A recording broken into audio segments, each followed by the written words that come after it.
하겠습니다. 욥기 19장 23절에서 29절입니다.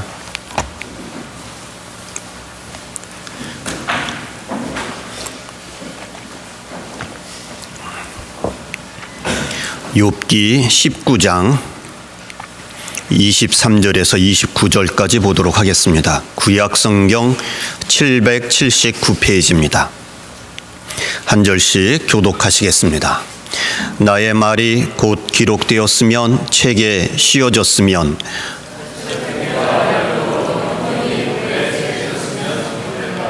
내가 알기에는 나의 구속자가 살아계시니 후일에 그가 땅 위에 서실 것이라.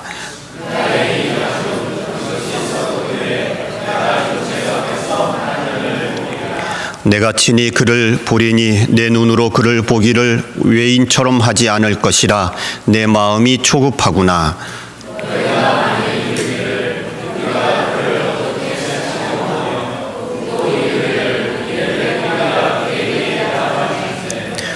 다 같이 29절 다 같이 읽겠습니다. 시작. 너희는 칼을 두려워할지니라. 분노는 칼의 형벌을 부르나니 너희가 심판이 있는 줄을 알게 되리라. 아멘.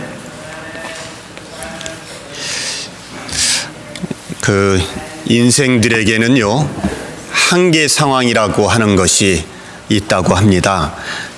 독일의 철학자 야스퍼스라고 하는 사람이 얘기를 했는데요, 극한 상황에 이르게 되는 한계 상황이라고 하는 것이 있는데, 우리가 화가 나서 더 이상 참을 수 없다, 나는 이게 폭발 직전이다, 이런 게 아니고요, 죽음이나 병이나 피할 수 없는 죄, 이런 거, 인간이 그런 경험을 하면서 나는 인간이구나, 나는 이렇게 유한하구나, 나는 제한이 되어져 있는 존재구나 하는 것을 깨닫게 되어지는 그러한 한계를 우리가 경험하게 된다고 합니다.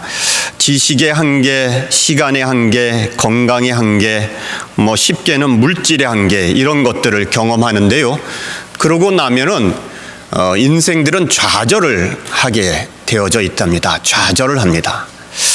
그런데요, 이 좌절의 시기에 두 가지로 갈리게 됩니다. 하나는 포기를 하지요. 그래서 인생을 포기해서 생명을 포기하는 사람들도 있습니다. 스스로를 죽입니다. 또 스스로 생명을, 육신의 생명은 끊지는 않았지만 살아가는 것을 포기를 합니다. 그래서 아무것도 하고 싶지 않고 그저 자포자기해서 그냥 될 대로 되라, 세월이나 보내자, 이런 사람들이 나오게 되어집니다. 그러나 또 한 종류의 사람들이 있습니다. 좌절을 했을 때에, 한계 상황에 부딪혔을 때에 그 한계 너머의 존재로 눈을 돌리는 사람들이 있습니다. 이 인간의 한계 너머에 계시는 초월자에게 눈을 돌리고요, 그 초월자에게 자신을 맡기는 일들을 합니다. 요거를 뭐라 그러나요? 요거를 신앙이라 그럽니다. 믿음이라 그럽니다. 믿음이라고 하는 것은요, 내가 유한하고 내가 죄가 있고 내가 죽을 수밖에 없고 내가 인간이라고 하는 것을 인정하면서 그 한계 너머에 계시는 하나님께 자신을 맡겨가는 것을 신앙이라고 이렇게 이야기를 하는 것이지요. 예수를 믿어가면서 많이 듣는 이야기 중에 하나가, 여러분 모든 것이 만사형통하고 안정되어지고 평안할 것이라고 이렇게 얘기를 합니다마는 정말 그러시던가요?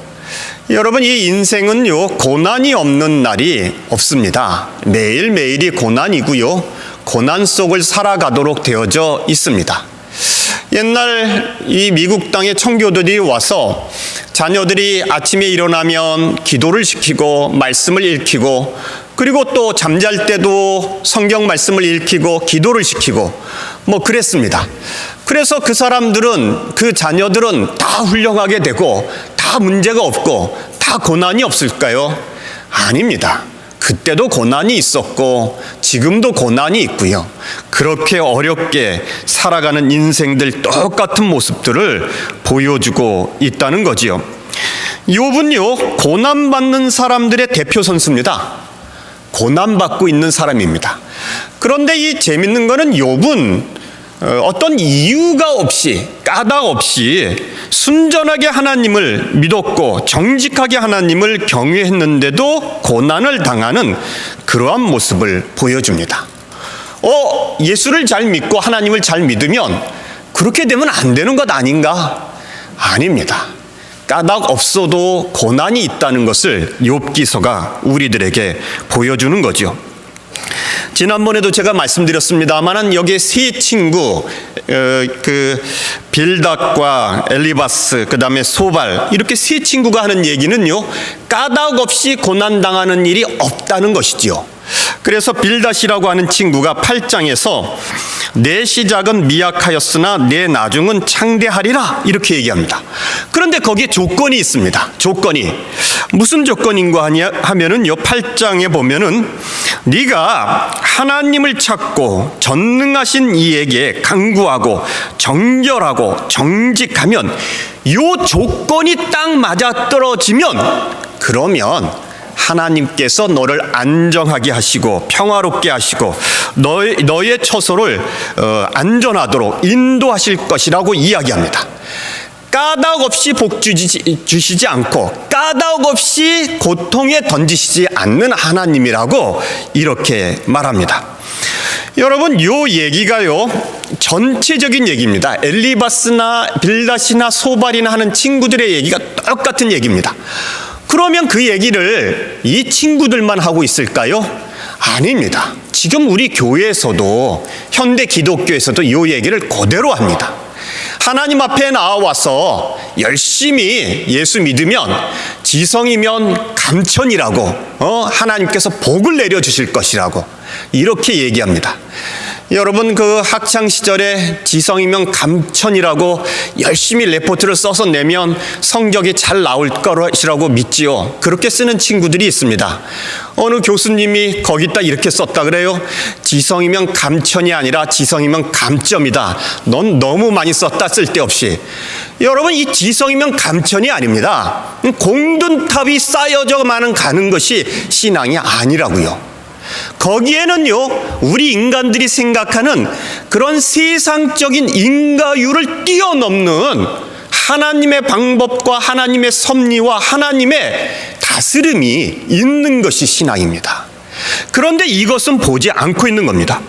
그런데 더 무서운 거는요, 이런 생각과 이러한 원리가 어디서 나오는 거 하니요, 욥기 1장에 나옵니다. 욥기 1장에 뭐라고 나오는 거니요? 사탄이, 욥기 1장 9절에 사탄이 여호와께 나와서 이렇게 말씀을 드립니다. 욥이 어찌 까닭 없이 하나님을 경외하리까? 이렇게 얘기합니다. 하나님께서 네가 세상을 돌아다니면서 잘 보았지? 그 중에 동방의 욥이라고 하는 내 종을 보았느냐? 이렇게 자랑을 하셨단 말입니다. 그랬더니 사탄이 뭐라 그래요? 하나님, 욥이 어찌 까닭 없이 하나님을 경외하겠습니까? 하나님께서 부자로 만들어 주시고 자녀들도 많이 주시고 존경받게 하시고 명예도 주시니까, 그러니까 이 하나님을 잘 섬기는 거지요. 그런 것들이 없다면 욥이 하나님을 섬기지 않습니다. 이렇게 얘기합니다. 그래서 하나님이 어떻게 하셔요? 그럼 네가 하고 싶은 대로 해봐라. 그렇게 말씀을 하셨습니다. 그래서 이 사탄이 내려가서 그의 뭡니까? 이 건강을 제외한 모든 재물과 자녀들을 다 뺐습니다. 그랬더니 욥이 뭐라 그래요? 주신 이도 하나님이시오 거두시는 이도 하나님이시니, 그러면서 하나님을 찬양을 합니다. 하나님이 뭐라 그랬어요? 2장에 넘어가면 욥기서 2장에 거 봐라, 내 종은 그럴 사람이 아니다, 이렇게 자랑을 하셨단 말입니다. 그랬더니 사탄이 뭐라 그래요? 다시 하나님 아닙니다. 그의 육신을 치면 그도 하나님을 저버리고 신앙을 떠날 겁니다. 하나님을 떠날 겁니다. 이렇게 얘기를 합니다. 그래서 하나님께서 그것을 어떻게 해요? 또 허락을 하십니다. 그래서 사탄이 가서 그의 몸에 병이 들게 하고 이 쓰레기 더미에 앉아가지고 기왓장으로 몸을 박박 긁으면서 그 간지러움 속에서 그렇게 고난을 당합니다. 그런데도 그가 하나님을 원망하질 않지요. 여러분, 이후에 성경에서 욥기서에서는요, 사탄이 등장하질 않습니다. 그럼 누가 등장할까요? 그 다음부터 나오는 거는요, 세 친구가 등장을 합니다. 그런데 이 세 친구가 하는 이야기가 사탄이 했던 이야기하고 똑같은 얘기를 합니다. 똑같은 얘기를. 네가 까닭 없이 고난 당하지 않는 거다. 네가 까닭 없이 하나님을 예배하지 않았던 것이다. 우리가 까닭 없이 축복받지 않는 것이며 까닭 없이 고난 당하지도 않는 것이라고, 요 이야기, 사탄이 했던 이야기를 그대로 세 친구가 하고 있는 것이지요. 여러분, 이러한 이야기들이 우리 신앙생활 속에서도 많이 나타납니다. 신약에서도 나타나는데요, 마태복음 16장에 보면 예수님께서 제자들에게 물어보십니다. 사람들이 나를 누구라고 하느냐? 이렇게 물어보지요. 그리고 나서 너희는 나를 누구라고 하느냐? 이렇게 얘기했더니 베드로가 뭐라 그래요? 주는 그리스도시요 살아계신 하나님의 아들이시니이다. 여러분, 이 고백이 아주 중요합니다. 이 고백을 가지고 우리가 세례를 주고 이 고백을 가지고 우리가 교육도 시키는데요, 그렇게 고백을 받고 나서야 우리 예수님이 무엇을 가르치셔요? 이제 내가 십자가에 달려 예루살렘에서 죽게 될 것이다, 이런 것을 가르치십니다. 그랬더니 베드로가 뭐라고 이야기를 합니까? 주여 그리 마옵소서. 그래서는 안 됩니다, 이렇게 얘기를 합니다. 그랬더니 예수님이 뭐라 그러세요? 사탄아 물러가라. 너는 하나님의 일을 생각하지 않고 사람의 일을 생각하는구나, 이렇게 말씀하십니다. 사람의 일은 무엇일까요? 하나님의 일은 무엇이고요? 사람의 일은 이런 겁니다. 메시아라면, 의로운 분이라면, 하나님의 백성이라면, 하나님을 잘 믿는 사람이라면 십자가를 통한 고난 같은 것이 없어야지 된다고 하는 이야기를 하는 것입니다. 메시아라고 하면 십자가를 통해서 이루어지는 게 아니라 권력과 힘으로 이루어야지, 어떻게 메시아라고 하시면서 십자가를 지실 생각을 하십니까? 죽을 생각을 하십니까? 모욕을 당하고 창피를 당하고 사람들로부터 수치를 당할 생각을 하십니까? 그럴 수 없습니다. 이런 이야기입니다. 이런 이야기. 그랬더니 예수님께서 뭐라 그러세요? 그거는 사탄이다. 그거는 사람의 마음이다. 이렇게 지적을 하고 계시는 것입니다. 여러분, 우리의 신앙이 어디에 있는지를 잘 보아야지 됩니다. 하나님에 대한 신앙, 하나님에 대한 신앙은요, 우리가 고난 속에 있을지라도 하나님은 계시고, 우리가 어려움 속에 있을지라도 하나님은 역사하신다는 것을 믿는 것이 하나님에 대한 신앙입니다. 하나님께서 욥을 사랑하십니다. 하나님께서 욥을 아주 귀중하게 여기십니다. 그리고 욥을 믿으십니다. 욥, 너야말로 내가 너를 부자로 만들어줘서가 아니라 고난 속에 있을지라도 너는 나를 믿고 나를 사랑할 것임을 나는 믿는다, 이런 것입니다. 하나님께서 사탄에게 그렇게 허락을 하시면서, 고난을 허락하시면서도 욥에게 원하시는 것이 있습니다. 그게 뭐예요? 절대 하나님을 떠나지 않을 것이라는 것을 믿고 바라시는 거죠. 이런 고난 속에서도 하나님이 계심을, 하나님이 나를 사랑하심을 내가 믿고 따라가고 하나님께 의지한다는 것을 사탄에게 보여주고 싶으신 것입니다. 여러분, 이 욥기서의 초점은요, 다른 게 아닙니다. 고난이 있느니 없느니, 믿으면 고난이 없고 안 믿으면 고난이 있고 이런 게 아닙니다. 욥기서가 말하고 하는 것은요, 우리가 고난을 당했을 때에 어떤 자세, 어떤 마음, 어떤 상태로 고난을 부딪힐까 하는 그러한 모습입니다. 고난이 다가올 때에 고난 중에서도 하나님을 바라볼 수가 있느냐, 아니면 절망하느냐, 고난 중에서도 울고 낙담하고 있느냐, 고난 중에서도 하나님을 찬양하느냐의 문제가 거기에 있다는 것입니다. 욥기서는 우리들에게 하나님께서는 여전히 계시니까, 고난 속에서도 비구름 속에서도 먹구름 속에서도 폭풍우 속에서도 하나님은 여전히 살아계시니까 너희가 하나님을 떠나지 말라고 권고하고 있는 거죠. 여러분, 이 욥기서는요, 하나님께서는 우리들에게 절대적인 믿음을 원하고 계심을 말하고 있는 겁니다. 하나님은 살아계시다. 그러니 어떤 상황 속에서도 하나님을 믿어라, 이 이야기를 하고 싶은 거지요.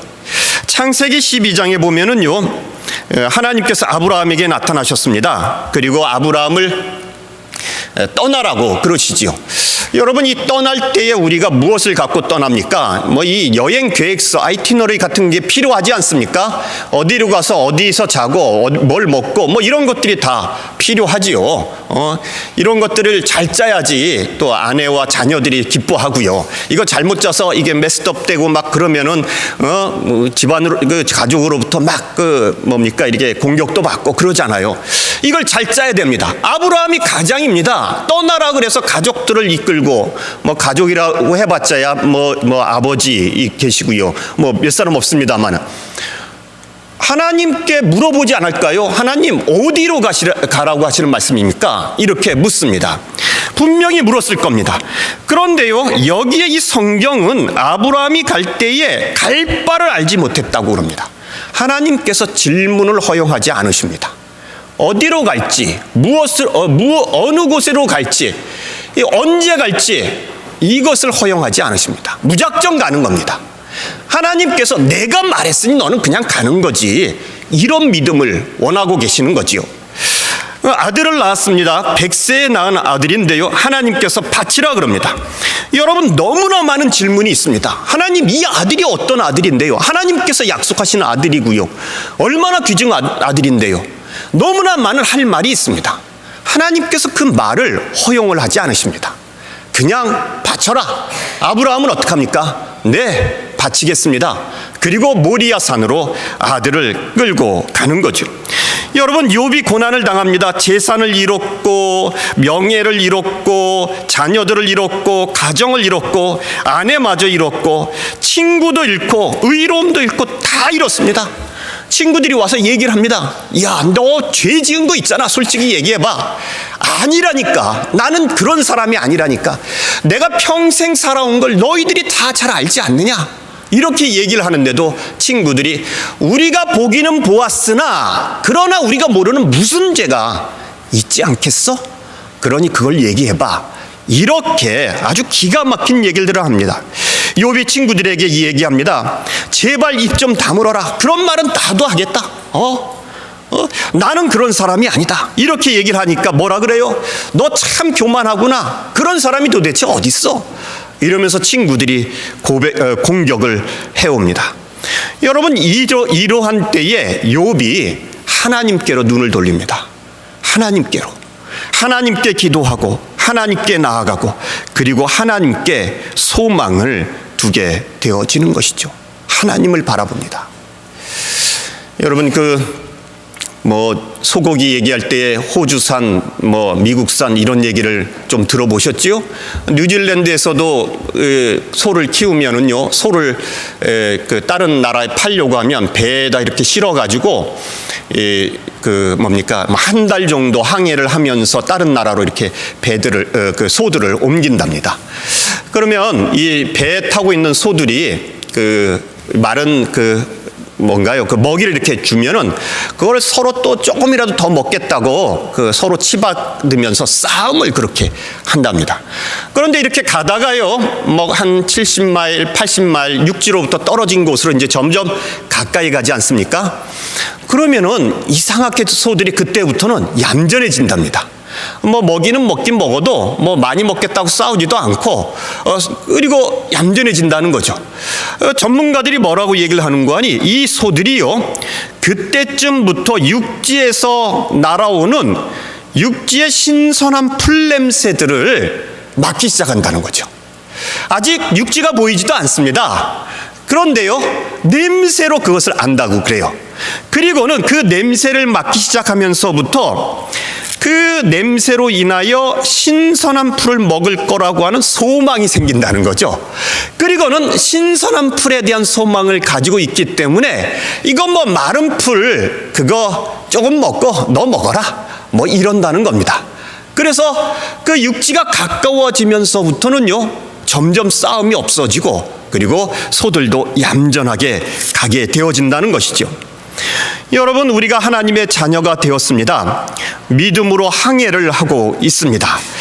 그런데 우리에게 소망이 있습니다. 이 소망이 어떤 소망인가요? 하나님 나라에 대한 소망이요, 살아계신 하나님에 대한 소망입니다.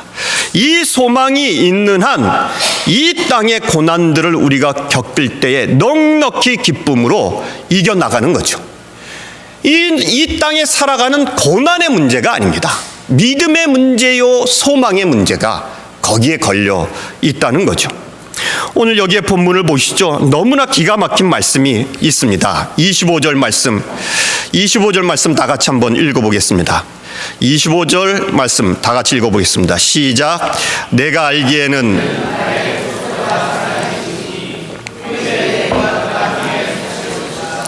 여러분, 우리가 잘 아는 말씀입니다.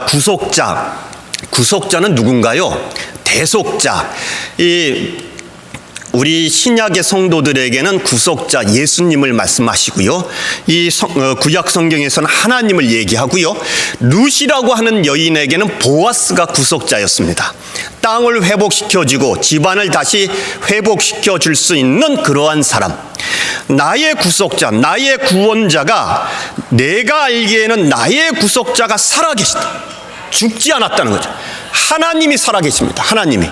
하나님이 살아계시고 하나님이 역사하시고 하나님이 보고 계신다는 거죠. 여러분, 하나님이 살아계십니다. 하나님이. 지금 내가 이 고난 속에서 죽고 싶은 만큼 고난을 당하고, 그리고 세상에 대한 소망이 다 끊어져 있는 이 역설적인 모진 환경 속에서, 이러한 환경 속에서 하나님이 살아계시다고 하는 고백을 하고 있습니다.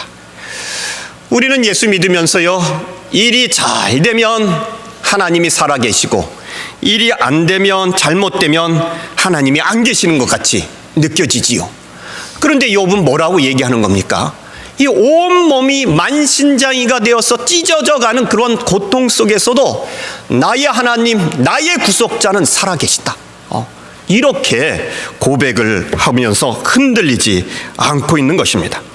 문제는요, 나의 구속자, 나의 하나님이 살아계신데 왜 내가 지금 고난을 당할까요? 이게 우리의 문제입니다. 여러분, 이 질문은 성도들이 수도 없이 합니다. 나의 하나님이 살아계신 것을 나는 믿습니다. 그런데 목사님, 왜 지금 내가 고난을 당하고 있을까요? 왜 선한, 믿음이 좋은 김 집사, 이 집사, 박 집사가 고난을 당할까요? 이 질문이 우리들에게 있는 거죠. 여러분, 우리의 신앙이 너무 현세적입니다. 지금 땅에 대한 믿음이 너무 큰 거죠. 예수를 믿으면서 이 땅 너머에 계신 영원한 나라, 부활의 신앙을 우리들에게 원하고 계신데, 우리는 이 땅에 있는 고난만 바라보면서 영원한 나라에 계신 하나님을 잃어버리게 되어지는 것이죠.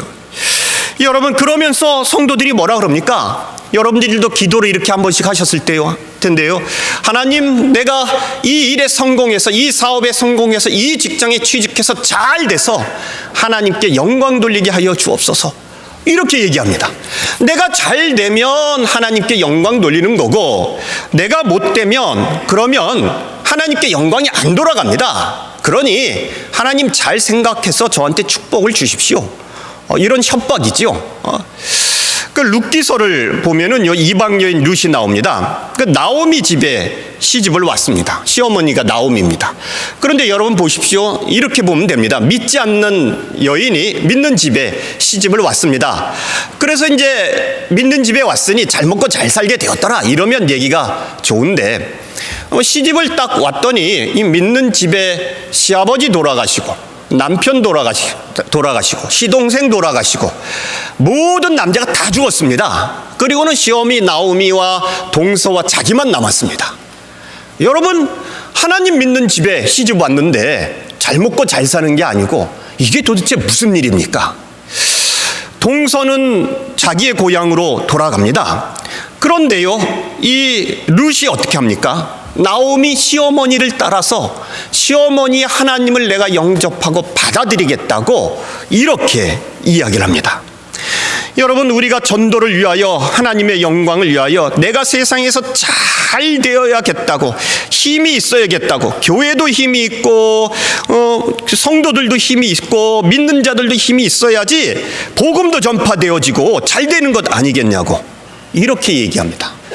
이런 거를요 정치적인 용어로는 제국주의라고 합니다. 제국주의. 힘 있는 자들이 힘 없는 자들에게 가서 힘으로 무엇인가를 강요하는 것을 말합니다. 유럽 사람들이 그렇게 선교를 했습니다. 제국주의식으로 그렇게 복음을 전했습니다. 그렇게 해서 들어간 복음이 얼마나 될까요? 이 미국 땅에도요 그렇게 복음이 들어왔습니다. 여기 인디언들에게, 캐나다 퍼스트 네이션들에게. 그런데요 그 사람들이요 신앙인들이 안 되었습니다. 기독교 보딩스쿨에 집어넣고 그렇게 살았는데요 이 사람들이 자살률이 엄청나게 높습니다. 살아가는 의미를 모릅니다. 복음을 접해본 적이 없습니다. 아니 선교사들이 그들을 가르쳤고 부모로부터 나쁜 문화로부터 떼어내가지고 그렇게 가르쳤는데 기독교적으로 왜 그럴까요? 여러분 힘으로 했기 때문에 그렇지요. 자기네들이 가지고 있는 권세를 가지고 사용했기 때문에 그렇습니다. 그 똑같은 흐름이 무엇인가 하니요 미국 교회에 있는 번영신학입니다. 이 번영신학의 핵심은 뭐냐면요 예수 믿으면 잘 된다는 겁니다. 예수 믿으면. 그래서 예수 믿는 가장 앞장서 예수 믿고 있는 사람이 누군가요? 장로님들도 계시지만 가장 앞장서 예수 믿는 사람은 아무래도 목사인 저겠지요. 그러니 번영신학을 가르치는 교회들은 목사님들이 부자여만 된다고 하는 것을 당연하게 여깁니다.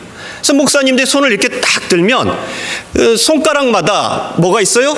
금반지와 다이아몬드 반지가 있고 시계도 번쩍번쩍하고 그래요. 그 다음에 차도 좋은 걸 타고요. 사람들이 못 타는. 심지어는 자가용 비행기도 있고요. 집은 들어가면 어느 방으로 가야 될지 미로처럼 헷갈려가지고 길을 잃어버리는 큰 집에서 삽니다. 그리고 나서 뭐라 그래요? 성도들 보고 하나님을 잘 믿으면 이렇게 된다고 얘기합니다. 과연 그렇게 될까요? 성도들이 하나님을 잘 믿었더니 고난이 없이 다 그렇게 되었습니까? 그 목사님만 잘 살지 나머지 성도들은 다 가난한 거지요. 다 어려운 것 아닙니까? 여러분 번영신학으로 복음이 전해지지 않습니다. 예수가 전해지고 복음이 전해지는 것은 십자가를 통해서 전해지는 것입니다. 고난을 통해서 전해지는 것입니다. 그래서 예수님께서 이 땅에 오셨을 때에 힘으로 칼로 창으로 그렇게 오시지 않고 십자가를 가지고 십자가에 지셔서 고난을 당하시는 것으로 이 땅에 오신 것이죠. 여러분 이 욥이 내가 살아계신 하나님을 보았다. 내 하나님은 살아계신다. 이렇게 얘기하며 찬양을 하고 있는 것입니다. 그 다음에 나오는 26절, 27절에는요 욥이 뭐라고 얘기하나요? 26절 다 같이 읽어보지요. 시작. 나의 이 가죽 이것이 썩은 후에. 여러분 이 말은 무슨 뜻인가요? 육체 바깥에서 내가 죽고 나서 그리고 나서 이 죽어버린 육신을 떠나고 나서 내가 하나님을 만나게 될 것이다 하는 이야기를 합니다. 부활신앙입니다. 내가 이렇게 육신이 망가지고 끝나서 그래서 이 생에서 끝나는 것이 아니라는 얘기를 하는 것이죠. 내가 이 육신을 이렇게 망가지고 죽어갈지라도 육신 바깥에서 나의 살아계신 하나님을 만나게 될 것이라고 이렇게 고백을 하고 있는 것입니다. 여러분 이제 욥은요 영원지향적인 신앙을 갖게 됩니다. 그전에는 재물을 의지했고 친구들을 의지했고 자녀들을 의지했고 그전에는 명예를 의지했는데요 이제는 아닙니다. 육체를 벗어났다는 뜻은요 그냥 죽었다는 뜻보다는 이 세상의 생각이나 이 세상의 사상이나 이 세상에 있는 원리나 이런 것들이 아닌 하나님의 원리를 가지고 하나님의 뜻을 가지고 영원한 나라를 바라보는 그 새로운 생각을 가지고 이제 하나님을 바라보게 되어졌다고 이렇게 이야기하고 있는 것입니다. 여러분 오늘이 마지막 예배, 오늘이 마지막 시간이라고 하시면 어떻게 하시겠습니까? 내가 이 시간이 주어진 시간의 마지막이다. 나가 지금 이렇게 생각하시면 어떡하시겠습니까? 오늘 주님 앞에 서게 된다면 어떤 모습으로 서게 될까 하는 생각들을 해보시기 바랍니다. 여러분, 여기에 세상의 것들을 다 지워버리고 하나님, 살아계신 하나님, 내가 믿어온 하나님께 소망을 두며 가야지 된다는 것이죠. 여러분, 그 욥기서 23장에요, 욥의 결론이 그렇게 나옵니다. 그가 나를 단련하신 후에는 내가 정금같이 나오리라. 내가 고난을 통과하면서 내 속에 있었던 쓰레기 같은 불순물들이 다 없어지고, 그리고 내가 순수해져서 오로지 하나님만 바라보는, 무엇이 소중하고 무엇이 중요한지를 진정으로 알게 된 존재로서 나오게 되어질 것이라고 이야기하고 있는 것이지요.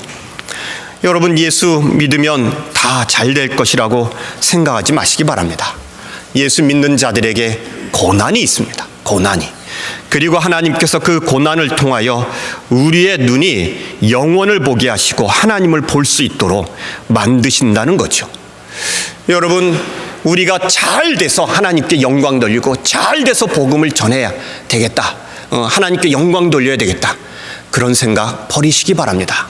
하나님께서 사람을 잘 되게 만들어가지고 그래가지고 영광 받으실 생각이었다면은 여러분들 안 쓰십니다. 훨씬 뛰어난 사람들 쓰시지요. 훨씬 벌써 다 준비되어져 있는 사람들 쓰시지요. 그러나 하나님께서 우리들을 들어 쓰시는 것은요, 하나님의 백성으로, 하나님의 자녀로 영원한 나라를 바라보도록 하기 위하여 우리에게 오시고 우리에게 고난을 주시는 것입니다. 여러분, 이제 고난의 길로 우리를 부르셨습니다. 이 고난의 길은 우리가 우리 주님의 십자가를 메고 따라가는 길이고요. 그리고 이 고난을 통과했을 때 영원한 나라가, 하나님의 나라가 우리 앞에 있음을 믿으시기를 바랍니다. 다 같이 기도드리시겠습니다. 하나님,